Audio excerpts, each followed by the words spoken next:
In the quiet city of Nizhny Novgorod, Russia, a story unfolded that left investigators shocked and the world fascinated.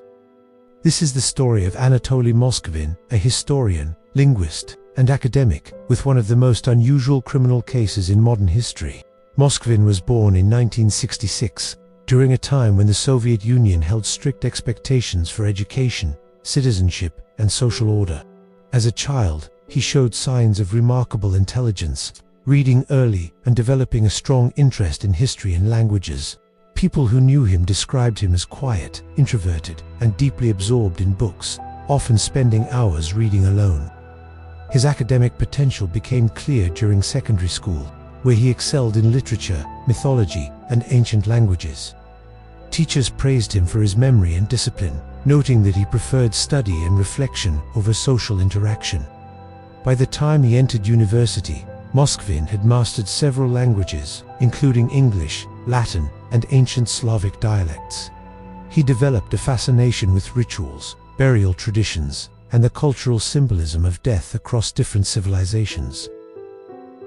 These interests eventually led Moskvin to become a respected expert on cemeteries, local history, and Slavic folklore. He began writing articles for academic journals, giving lectures, and contributing to major research projects in the region.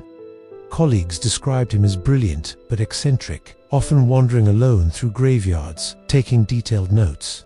For years, he documented local burial sites, recording names, dates, and historical contexts with extraordinary precision. This research brought him admiration in academic circles, yet few understood how deeply he was becoming absorbed in this world. As time went on, Moskvin's interests shifted from historical curiosity to a more personal connection with the deceased. He later admitted feeling a profound emotional attachment to the individuals whose graves he studied. Despite his unusual hobbies, he lived an outwardly ordinary life in a modest apartment with his parents. Neighbors rarely saw him interact socially, but they knew him as a polite, quiet man who preferred solitude. Throughout the 1990s and early 2000s, Moskvin wrote dozens of scholarly works, focusing on folklore and Slavic funeral practices.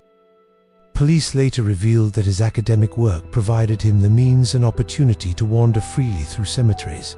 During these visits, Moskvin began a secret activity that he kept hidden from his colleagues and family for nearly a decade. Investigators later found journals in which he described feelings of empathy for the deceased, especially younger individuals. He wrote about loneliness, societal pressures, and a desire to create companionship in ways he believed to be harmless. These writings provided insight into the complex psychological world that shaped his actions. The truth remained hidden until 2011, when police were investigating a separate case about vandalism in local cemeteries. Officers arrived at Moskvin's apartment, expecting to question him as a local cemetery expert. Instead, they made a discovery that shocked investigators, the city, and eventually the international community. Inside the apartment, stated clearly that no violence was elaborately dressed, life-size the individuals had been deceased long before Moskvin found them. At first glance, Moskvin claimed he believed he was preserving the memory of the deceased and maintaining them as companions. But investigators quickly realized these were not cataloguing the items they were created using human remains taken from graves and personal belongings. His journals detailed when he visited graves, how he transported items, and why he created the dolls. Psychologists reviewing the case described his actions as deeply misguided attempts at connection rather than malicious intent. Moskvin lived in a private world, shaped by isolation, academic obsession, and an unusual emotional worldview. As news of the investigation spread internationally, the case captured public attention due to its surreal nature. Reporters described the apartment as a museum of handcrafted figures, each with unique clothing and decorations. Authorities emphasized that despite the shocking appearance, there were no indications of violence or intent to harm. Instead, the case was treated as one involving psychological disturbance and unlawful handling of remains. Forensic specialists conducted evaluations to understand how long Moskvin had been collecting and creating the dolls. Their findings suggested his activities spanned many years, possibly beginning in the early 2000s. During questioning, Moskvin cooperated fully, providing detailed explanations of his beliefs and motivations. He stated he never intended to cause harm and believed he was giving the deceased a better existence. His statements revealed a deep misunderstanding of social norms and legal boundaries, shaped by years of isolation. Following his arrest, mental health evaluations determined that Moskvin suffered from psychological disorders. A regional court ruled that he was unfit for traditional criminal sentencing due to his mental condition. Instead, he was placed in a psychiatric facility for treatment, where he has remained under supervision. Medical professionals continue to monitor his condition and evaluate his progress at regular intervals. Over the years, appeals were submitted, requesting a reassessment of his mental state. However, courts have repeatedly determined that continued treatment is necessary for his well-being and public safety. The case remains one of the most unusual examples of criminal psychology in modern Russian history. Scholars continue to study Moskvin's journals, hoping to understand the thought processes behind his actions. His writings reveal a complex mixture of scholarly knowledge, emotional confusion, and unconventional beliefs. Experts emphasize that the case illustrates how extreme isolation can distort an individual's worldview. Despite the global attention it received, the case remains rare and deeply misunderstood. It raises questions about mental health awareness, social support systems, and the nature of psychological disorders. Today, the Moskvin case continues to be discussed in documentaries, academic studies, and psychological analyses.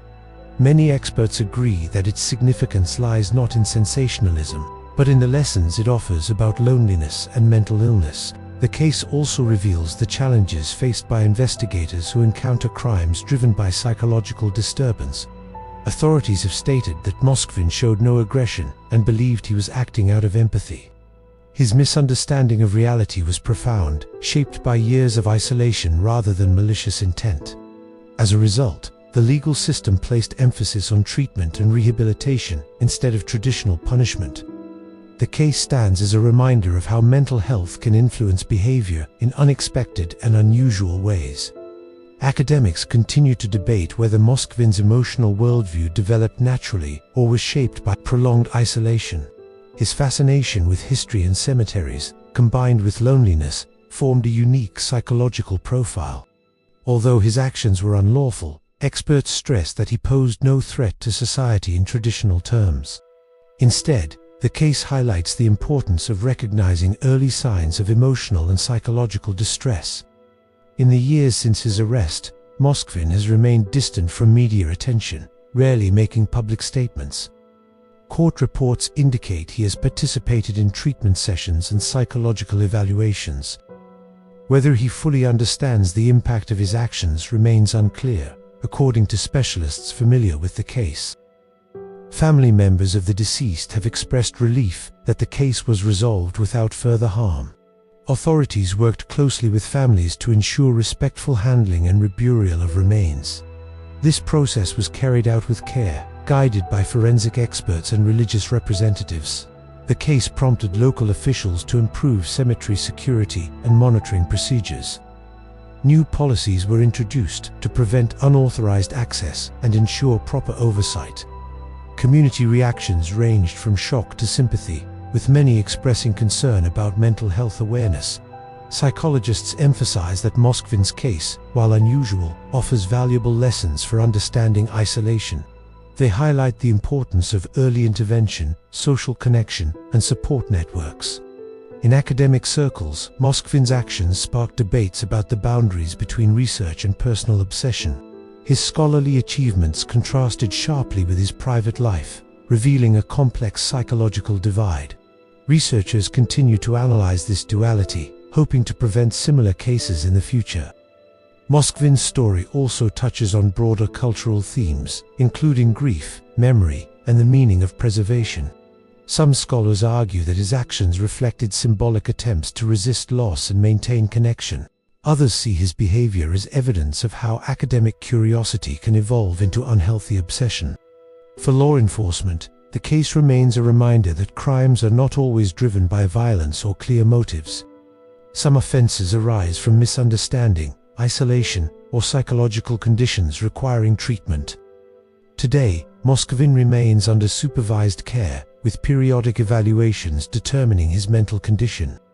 there is no indication that he will be released in the near future, according to court decisions.